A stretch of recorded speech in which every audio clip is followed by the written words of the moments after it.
Do you want our viewers to hear this? Yes. Can you play it?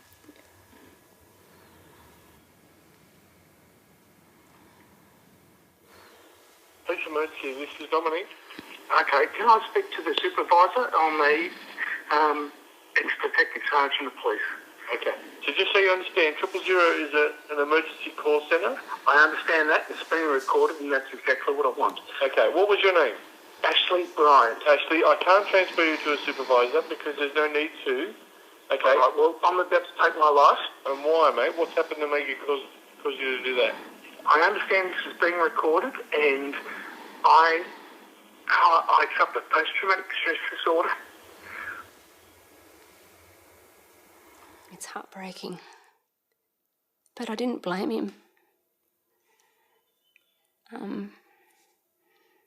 Because I knew that wasn't really him. And I sympathised with him. But I just always lived in hope that things would get better.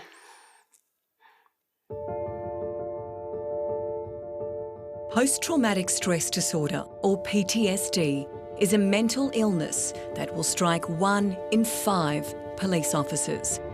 It's a silent killer that cops are reluctant to talk about and governments are reluctant to deal with. It's frightening, the amount of people who've got it, and the fact that they're out there doing such a dangerous job, not only armed with their firearm, but they're armed with this thing, this condition that's just so overwhelming, and they're going to snap. I'm in the back of a stolen vehicle. Putting their lives on the line to serve and protect comes at a high price. Cops kill themselves. They suicide because of PTSD. So let's not pretend it doesn't happen.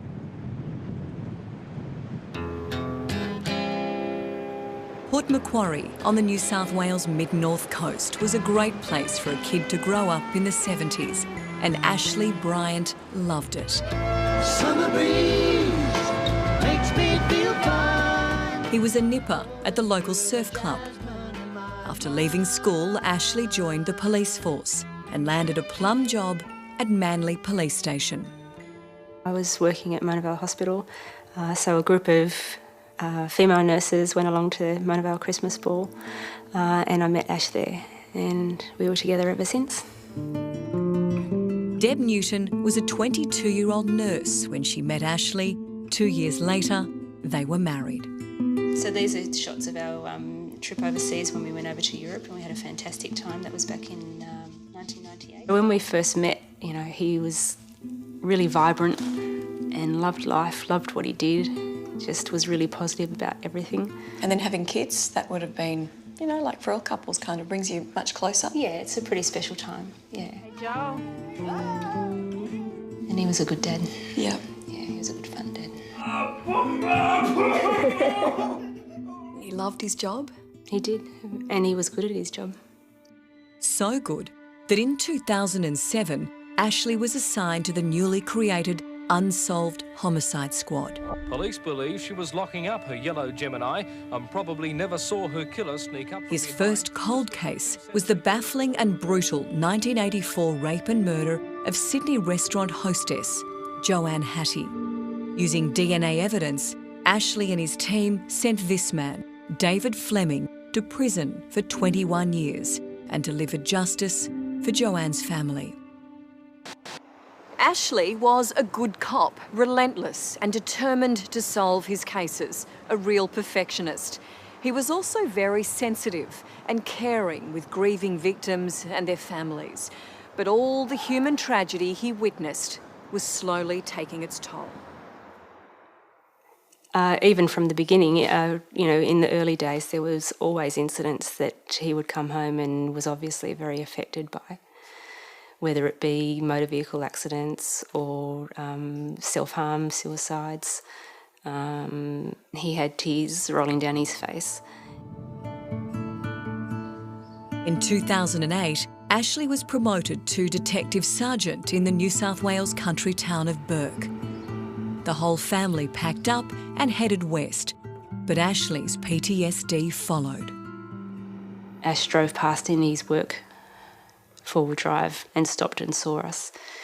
And He was clearly upset then, and he'd just seen a young girl, not much older than our daughter at the time, who'd been run over by a car. And I felt that he needed to get help. But he didn't want to do that because he didn't want anyone to know that he wasn't coping.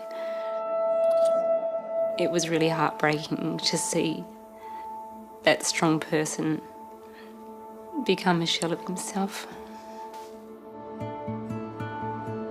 Post-traumatic stress disorder is a psychiatric condition which is experienced by people who've had horrific events happen to them. And we're not talking about day-to-day stresses here. We're talking about people who've witnessed deaths or been involved in life-threatening accidents. Professor Sandy McFarlane is a psychiatrist who spent 30 years treating police officers suffering from PTSD as a result of their work. If you're confronted with that sort of thing in your day-to-day work repeatedly, you can imagine there comes a point when it becomes intolerable. The human mind can only tolerate so much reality. And I think that's the issue, that there comes a point when you actually can't do it anymore. What we normally do for anyone that hasn't been before, we just normally go around the room and just introducing yourself and a little bit about you know, your own experience without getting too graphic.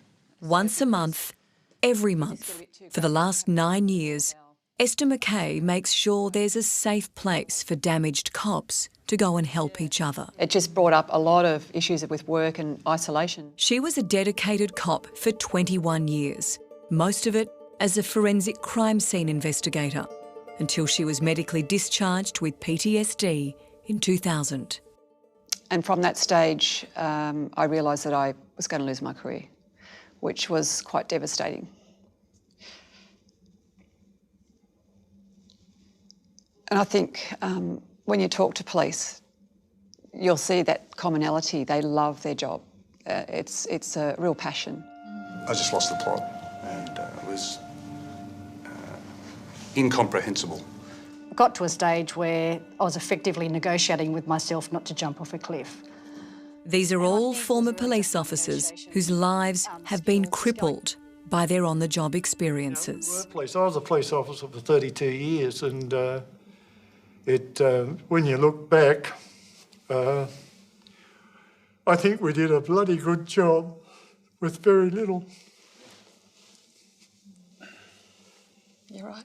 Yeah, I'm okay. I'm just thinking of things I've done. Yeah. I'm getting bloody emotional. Right. First time in years. I'm a person who, I say, has recovered from PTSD and depression.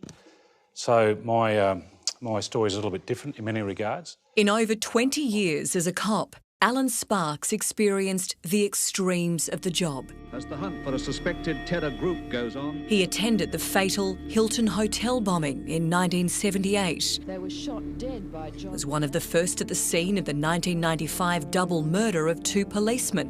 One of them, a good mate. With the rain forecast to continue. And then in 1996, he and his partner put their lives on the line in a dramatic rescue. They received Australia's highest civilian bravery award, the Cross of Valour, for plunging into a flooded stormwater pipe to save a young boy who was drowning. And there's a manhole in the road, and we look down and water's bubbling up, and the screams of this kid are coming up through the water. This child's dying. These screams are just horrific. With ropes tied around them, Alan and his partner go down the manhole. So there's water cascading in on top of us. It's dark. The roar of this water's going around. And it was like, God, where is he? Where in the hell is this kid? And then finally, in my torchlight, I saw this little white face, this ghostly-like image of this kid. And I just wrapped him up in my arms and said, you say thank you, God. He just started bawling his eyes out. They saved the boy, but the high-risk rescue pushed Alan over the edge. His wife, Deb, also a police officer, found him at the station. Deb found me just curled up in the fetal position in the bottom of the shower, just sobbing my heart out. I turned off the taps and literally got down into the sort of bottom of the wet shower stall and just sort of wrapped my arms around him. Alan celebrated that night, but after a few weeks back at work, he hit rock bottom. I went to work and got my gun out with the intention of going to shoot myself. And a workmate walked in and I think he realised something wasn't quite right. And I gave him my gun and just said, take me home.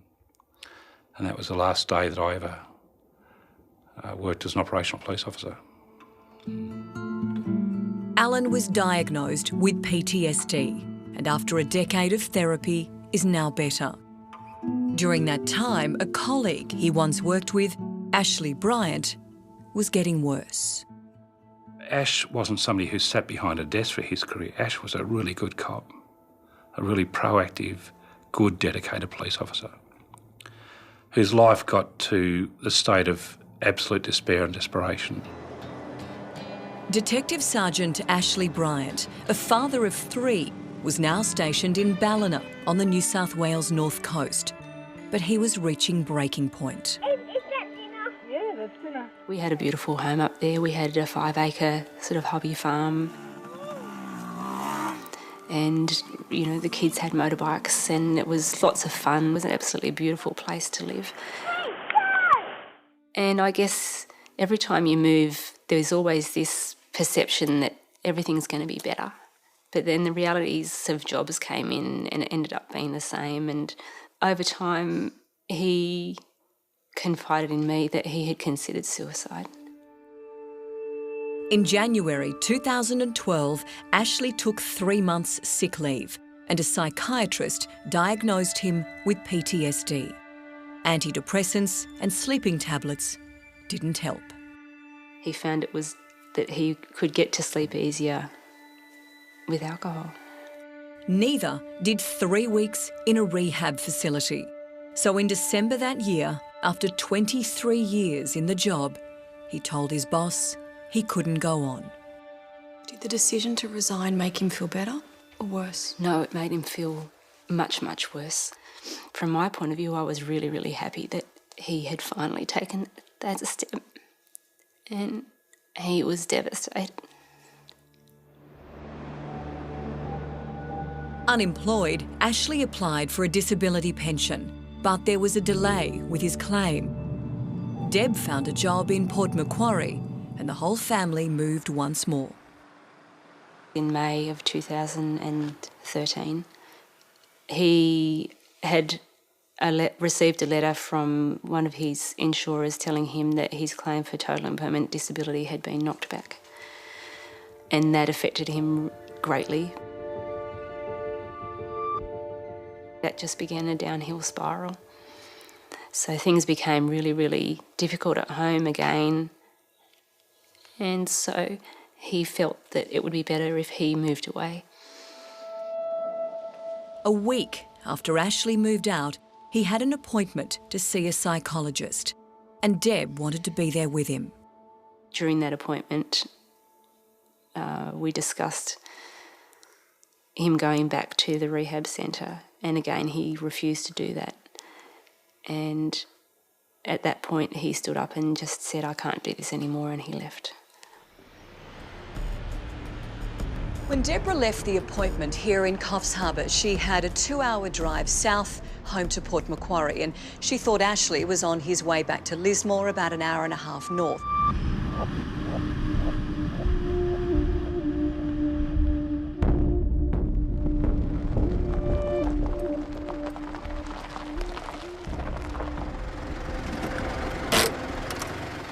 But instead, Ashley drove here to Minion Falls.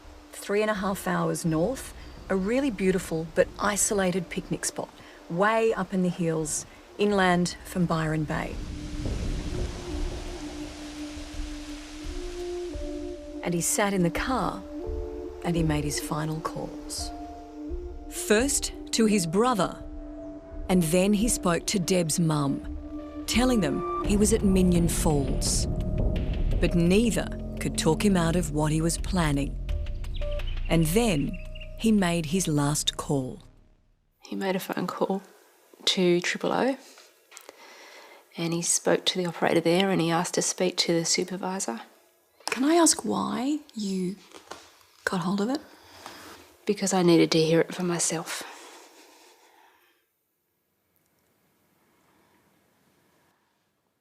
I understand this is being recorded, and I suffer post-traumatic stress disorder. I can no longer live with the trauma of it. Okay. And I want this to go to the coroner. Right. There needs to be more things put in place for for the partners of those that suffer. Because I suffer. Yeah. And so do the partners. And there has to be more done for them. All right, I have no more to say.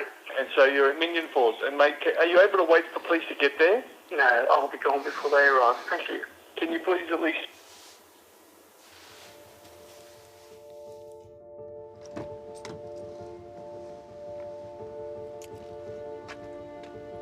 It's a beautiful spot. You can see straight down the valley to Byron Bay, and the lookout from the platform is just spectacular. When I knew that he was there, I knew what he was going to do.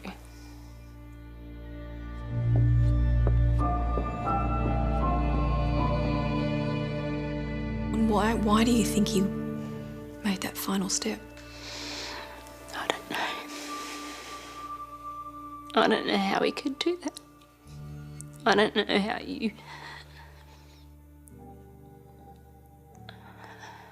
I don't know how things can be so bad that you can do that.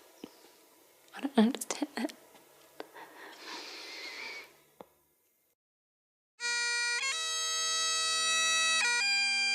Police forces don't release figures for the number of serving or retired police officers who have taken their lives as a result of PTSD. But in New South Wales alone, in the last 2 years, over 5 times as many retired and serving officers died by their own hand than were killed in the line of duty. The statistics are not kept properly. You know, if I was the police commissioner, I would be wanting to know about this. You're losing highly competent and skilled people, and if you don't measure it and understand just how many people find themselves in these circumstances, you don't do anything about it. Hopefully in time things will change, because they really do need to change, because it's just heartbreaking to see it go on, and it's been going on for years, and it needs to stop. A police officer is crouching on the back tray of a stolen ute. Holding on for dear life as it speeds through the centre of Sydney, he radios for help. I'm in the back of a stolen vehicle. We're heading east towards George Street. Constable Jeff Garland is trying to arrest the driver and passenger and trying to stay alive. Did you say you were in this vehicle? I'm in the train. He was slamming the foot in the brakes, he was swerving over the road, he was ramming parked cars. I thought, I'm going to die here. We're going through the park. Got to just write it out. I can't shoot him here, there's too many people. It was peak hour traffic, 8:30 on a Monday morning. Was the vehicle being driven through the park? The passenger jumped out, he was scared, and I've just got my gun and smashed my gun through the back window, held it against his head. I said, mate, stop or I'm going to shoot you. He's taken off, the car still spinning around. I've jumped out, started chasing him. Portable in one hand, gun in the other hand. He jumps the fence. I tried to. I couldn't get over it. Jeff doesn't know if the car thief is armed. The man dashes across the street into a nearby building. I don't know if it's karma or what it is, but of all the buildings to run into this city, he's run into a building full of police. It was terrifying at the time. My wife said to me, if you do that again, I'll kill you. So for you, that was the straw that broke the camel's back? That was it. It was the day that I had a lot of incidents before that, and that was like, I can't do this anymore. Jeff had been a policeman for 5 years.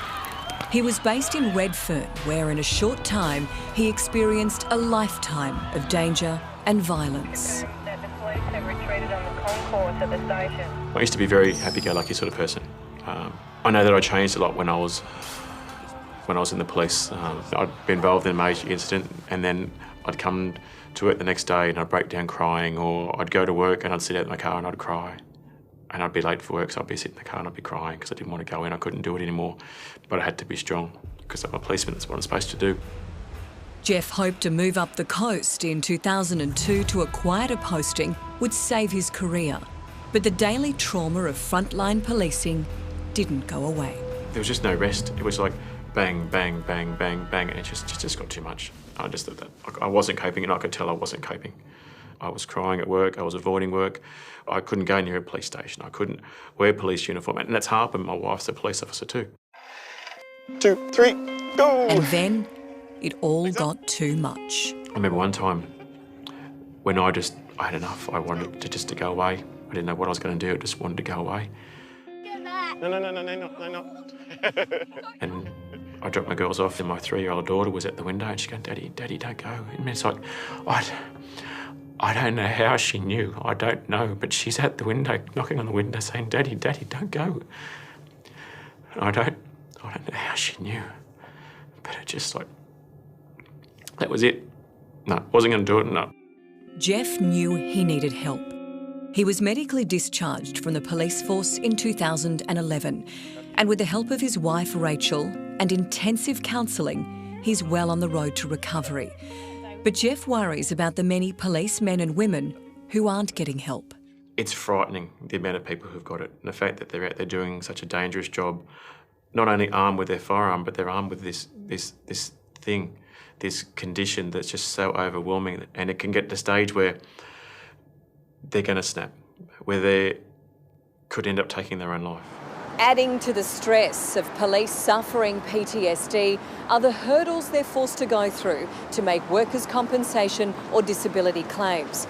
In 2012, the New South Wales government awarded the contract to a different insurance company, and the result has seen delays in processing existing cases and a decrease in the number of new ones. The government actually are the people who are injuring these people, and they should face the consequence of that injury rather than simply trying to limit the costs to them financially. Jeff Garland's treatment by insurance giant MetLife eventually forced him to abandon his disability claim, which would have helped support his young family. You had to keep seeing all these specialists. You had to keep going over everything, and I had to go through every incident, every emotion, how I was feeling, how it impacted upon me, and it was hard. Did they spy on you? Yeah. I saw this car at the front of my house, and I know the car's in my street. I know who it is. I know where it was parked. It shouldn't be parked there. Being a policeman, you have these senses sort of thing. So, yeah, I was just taking my family out, and we drove past it slowly to have a look. And there was a guy in the back seat of his car with a camera. He was following us, just pointed straight at us, and he was trying to hide. How did it feel being surveilled and videoed? It was hard enough, the fact that I lost my job, that I had to deal with the stuff I was going through, that I should not be treated like a criminal, that I had done something wrong. The covert tactics used by the insurance company wore Jeff down, and finally he gave up. I didn't want to always be looking over my shoulder as to them recording me. I mean, I felt like a failure. And I hear I had this insurance company following me around, making me feel worse, making me look over my shoulders, because occasionally I'd have a good day, so I could go outside and spend time with the family and friends. And hey, if I was laughing, they may think that I was better, that I was cured, and that they could refuse my claim. And I didn't want that hanging over me, and that's what a lot of police are going through. Police officers like Ashley Bryant. Before his suicide, he'd fought an ongoing battle for workers' compensation with 2 insurance companies, and his disability claim was rejected by State Authority Super. The whole insurance system affected him so badly that he just felt completely helpless. And he didn't think that there was an end in sight. Did that break him all over again? Absolutely. It was the nail in the coffin, so to speak. It's true. Every word. It's just the sacrifice he made was so that other people didn't have to go through it. And it shouldn't have to get to that. The insurance companies are making it so much worse because all they want to do is save $1. I just pray to God that his death will not be in vain, that his death will be able to save other lives. There needs to be more things put in place for partners of those that suffer. Because I suffer. Yeah. And so do the partners. There has to be more done for them. They know that if they actually put their hand up and say that they're not coping, that they're not going to get the support that they need. And that's what Ash was trying to change. And I'm really, really proud of him for doing that. His last moment, he's thinking of everyone else.